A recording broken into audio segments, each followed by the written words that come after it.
할렐루야. 하나님의 풍성한 은혜가 오늘 이 자리에 함께하는 우리 모든 믿음의 가정들의 풍성히 임하시기를 축복합니다. 우리가 살아가고 있는 이 세계, 이 세상에 대해서 몇 가지로 이렇게 정의 내려 볼 수도 있는데요. 오늘 우리가 함께 볼 이 말씀과 관련해서 정의가 내려진 것을 한번 살펴볼까 합니다. 이 시대를 일컬어 성공의 목마른 시대라 이렇게 아마 이름할 수 있을 겁니다. 왜냐하면 많은 이들이 저마다의 성공을 위해서 참 많은 것을 바칩니다. 땀과 눈물을 흘리는 것은 아주 기본이고 이 영혼까지 팔아서라도 그 성공을 얻고자 합니다. 그런데 그렇게 성공을 위해 많은 이들이 이렇게 노력하고 있음에도 참 이상한 것은 우리 주변에 완전한 성공을 이루어서 참 누구도 빼앗아갈 수 없는 기쁨을 누린다 하는 그러한 사람을 만나보기가 쉽지가 않습니다. 오히려 더더욱 또 다른 성공에 항상 목말라 하는 모습들을 보게 됩니다. 어떤 경우에는 심지어 반짝 신화와 같은 그 성공을 거둔 이들이 조금 시간이 지나고 나면 안타깝게도 사건, 사고의 소식에서 그 이름을 보게 될 때도 있습니다. 제가 좋아하는 노래 중에 이 봉우리라는 노래가 있습니다. 이 뮤지컬 연출가이면서 아침 이슬이란 노래 아시죠? 꽤 유명한 그 곡을 작곡 또 작사한 김민기라는 가수의 노래인데요. 그 가사말이 인생의 꽤 깊은 의미를 생각하게끔 해서 좋아합니다. 가사의 일부는 이렇습니다. 노랫말 앞부분을 이렇게 나레이션으로 시작합니다. 혼자였지. 난 내가 아는 제일 높은 봉우리를 향해 오르고 있었던 거야. 너무 높이 올라온 것일까? 너무 멀리 떠나온 것일까? 얼마 남진 않았는데 잊어버려. 일단 무조건 올라보는 거야. 봉우리에 올라서서 손을 흔드는 거야. 고함도 치면서 지금 힘든 것은 아무것도 아니야. 저 위 제일 높은 봉우리에서 늘어지게 한숨 잘 텐데 그러면서 그 다음에 노래로 이렇게 이어집니다. 허나 내가 오른 곳은 그저 고갯마루였을 뿐 길은 다시 다른 봉우리로 이렇게 이제 가사가 이어집니다. 네, 감사합니다. 이런 반응을 기대했던 건 아닌데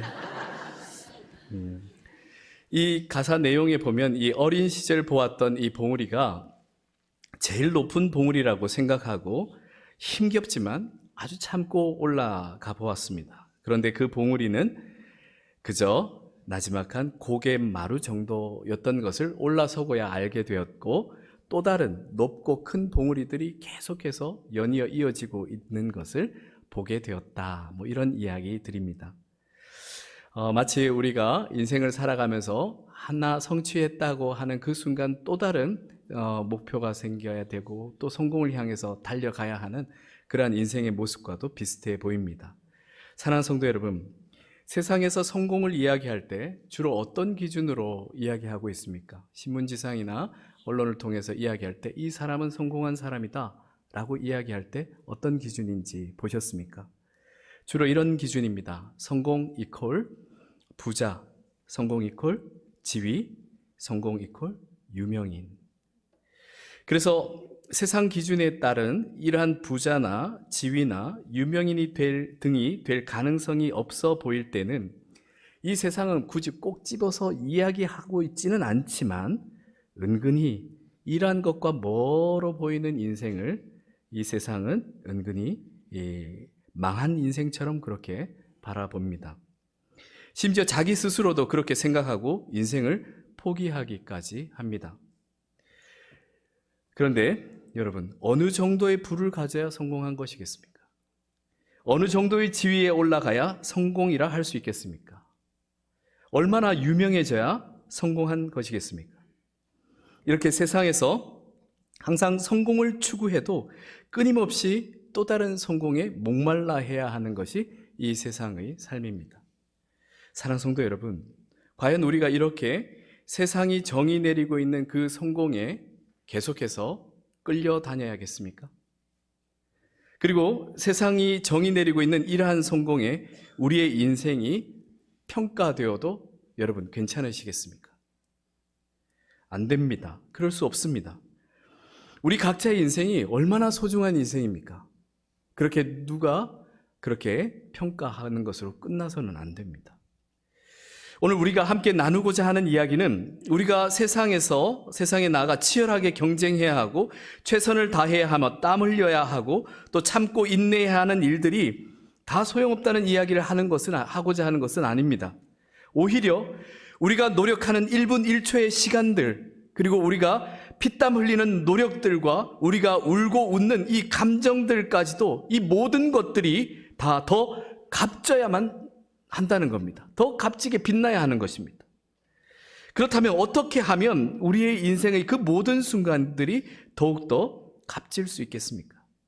그러기 위해서는 가장 먼저 이 성공에 대한 참된 정의부터 새롭게 정의해야 합니다.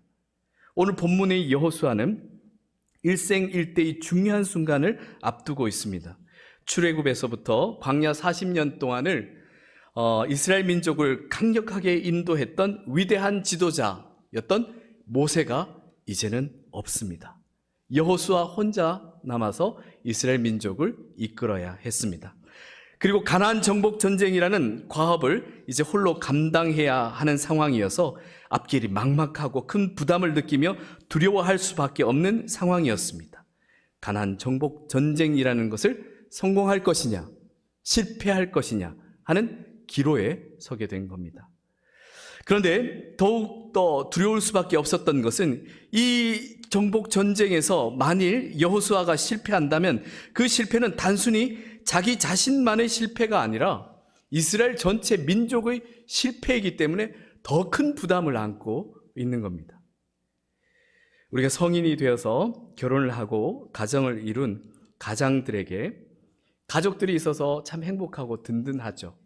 그런데 한편으로는 어떤 일을 앞두고 그 일을 해야 할 때 더 큰 부담으로 다가오는 것은 그것의 실패가 자신만의 실패가 아니라 가정의 실패와 어려움으로 다가올까봐 더 큰 부담을 가지고 있는 겁니다. 그처럼 여호수아도 이 두려움과 이 부담이 없을 수는 없었습니다. 그런데 바로 그 순간 하나님은 오히려 이러한 여호수아에게 강하고 담대하라, 두려워하지 말며 놀라지 말라고 명령하십니다. 지금 성공하느냐 실패하느냐 당연히 걱정되고 두려울 수밖에 없는 상황에서 하나님은 왜 강하고 담대하며 심지어 두려워하지도 말고 놀라지도 말라고 하신 것이겠습니까? 그 이유는 성경에 나와 있습니다. 내가 어디로 가든지 내 하나님 여호와가 너와 함께 하느니라는 약속 때문입니다. 그렇다면 약속대로 여호와 하나님께서 함께 하시면 어떻게 됩니까? 내 길이 평탄하게 될 것이며 내가 형통하리라 말씀하십니다. 사랑하는 성도 여러분, 여기에서 세상의 성공과 성경 말씀에서 이야기하는 이 성공의 차이를 발견하셨습니까? 소위 세상에서 말하는 성공과 그 성공을 이루는 것의 주체가 완전히 다릅니다. 세상은 자기 자신을 성공을 이루어가는 주체라고 착각합니다. 그런데 성경은 성공의 이 주체를 분명히 가르쳐주고 있습니다. 바로 천지를 창조하신 분, 이 세계 역사를 주관하시는 분, 그리고 마지막 모든 것을 심판하시는 분이신 하나님이십니다. 그래서 자칫 모든 인생이 허무하게 끝날 수 있음을 강력하게 경고하고 있는 이 전도서에서 이렇게 이야기한 것입니다. 너는 너의 창조주를 기억하라. 곧 곤고한 날이 이르기 전에, 나는 아무 낙이 없다고 할 그 해들이 가깝기 전에 창조주를 먼저 기억하라 고 권하는 것입니다. 사랑하는 성도 여러분, 이처럼 인생의 성공은 하나님께 달려 있습니다. 그러면 어떻게 해야겠습니까? 그래서 하나님께서 여호수아에게 어떻게 하라고 하셨는지를 우리가 함께 보아야 합니다. 나의 종 모세가 내게 명령한 그 율법을 다 지켜 행하고 우로나 좌로나 치우치지 말라. 그리하면 어디로 가든지 형통하리니 이 율법책을 내 입에서 떠나지 말게 하며 주야로 그것을 묵상하여 그 안에 기록된 대로 다 지켜 행하라 하셨습니다. 만일 세상이라면 지금 여호수아가 처해 있는 상황에서 어떤 얘기를 하겠습니까? 군사를 모아야 한다. 무기를 잘 연마하고 준비해야 한다. 기습작전은 어떻게 취해야 하고 공격은 어떤 대응으로 해야 하며 어디가 약한지를 파악해서 먼저 치고 들어가야 한다. 이런 이야기들을 아마 나누고 있었을 텐데요. 바로 정복전쟁을 앞두고 하나님께서는 이렇게 말씀하십니다. 강하고 담대하라. 그리고 바로 우리가 주목해야 할 대목에 대한 이야기를 하십니다. 하나님의 말씀을 읽고 묵상하고 지켜 행하라. 이 말씀은 우리가 늘 들었던 말씀이기 때문에 당연한 것처럼 느껴지지만 지금 당장 전쟁을 앞두고 있는 상황에서 하나님의 말씀을 읽는 것과 하나님의 말씀을 묵상하는 것과 하나님의 말씀을 지키는 것이 무슨 상관이 있습니까?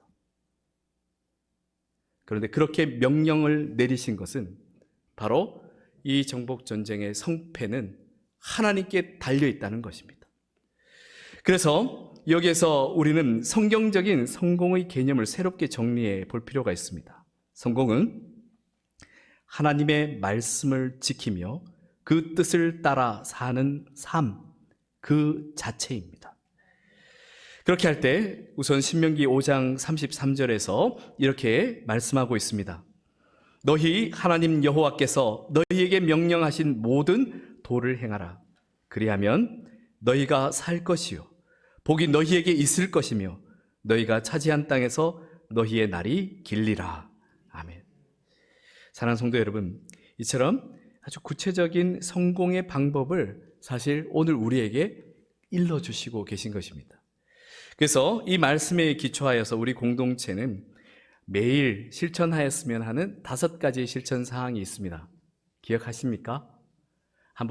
크게 한번 같이 읽어보겠습니다. 첫째, 매일 말씀 보기. 둘째, 셋째, 넷째, 매일 선행하기. 다섯째, 매일 결단하기입니다.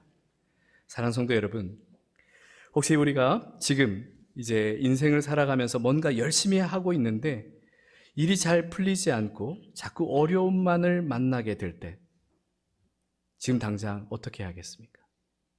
하나님의 말씀을 펼쳐 읽으시기 바랍니다. 그리고 힘써 하나님의 뜻을 따르기를 간절히 원하며 기도하시기 바랍니다. 그렇게 할 때 우리 자신보다 우리를 더 사랑하시는, 아니 지나치게 사랑하시는 하나님의 더 깊고 넓은 뜻이 반드시 우리 인생 가운데 이루어질 줄 믿습니다. 이처럼 진정한 성공은 하나님의 뜻대로 순종하는 삶 그 자체입니다. 로리 베스 존스라는 분의 이 주식회사 예수라는 책에서 예수님의 성공에 대한 정의를 이렇게 이야기하고 있습니다. 예수님의 성공은 하나님의 뜻대로 하시는 것이었다. 모든 역사와 모든 세계를 통틀어서 가장 완벽하게 하나님의 뜻대로 행하신 분이 바로 예수 그리스도이십니다.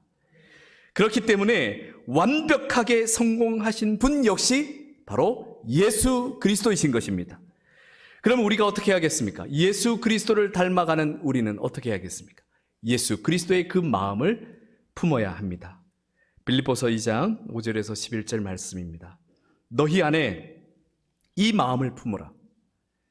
곧 그리스도 예수의 마음이니 그는 근본 하나님의 본체시나 하나님과 동등됨을 취할 것으로 여기지 아니하시고 오히려 자기를 비워 종의 형체를 가지사 사람들과 같이 되셨고 사람의 모양으로 나타나사 자기를 낮추시고 죽기까지 복종하셨으니 곧 십자가에 죽으심이라. 이러므로 하나님이 그를 지극히 높여 모든 이름 위에 뛰어난 이름을 주사 하늘에 있는 자들과 땅에 있는 자들과 땅 아래에 있는 자들로 모든 무릎을 예수의 이름에 꿇게 하시고 모든 입으로 예수 그리스도를 주라 시인하여 하나님 아버지께 영광을 돌리게 하셨느니라. 아멘. 사랑하는 성도 여러분, 세상이 추구하는 성공, 예, 물론 거기에도 기쁨도 있고 보람도 있고 만족도 있습니다. 그런데 안타까운 것은 너무나 순식간에 지나가 버린다는 겁니다. 사라져 버린다는 겁니다. 그리고는 곧바로 또 다른 성공에 대한 목마름이 찾아오게 됩니다. 이처럼 영원하지도 절대적이지도 않고 상황에 따라서 금세 빼앗길 수도 있는 이러한 것을 우리는 진정한 성공이라고 볼 수 없습니다. 진정한 성공은 영원하신 하나님의 뜻을 따라 살아가는 매 순간순간의 삶입니다. 그렇습니다. 진정한 성공은 우리가 이 땅에서 뭔가 성공하기 위해서 이 세상에 어떤 특별한 무엇인가가 되어야지 하는 것이 성공이, 하나님께서 보시는 성공이 아니라는 겁니다.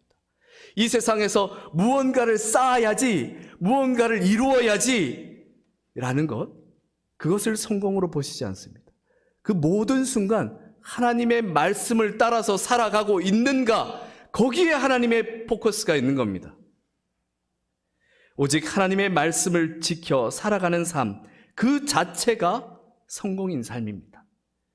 그런데 이 삶이 간단하고 단순한 삶처럼 보이지만 그리 쉽지만은 않습니다. 그래서 이 또한 전적으로 우리를 위해 보내신 보혜사 성령님의 도우심을 반드시 구해야 합니다.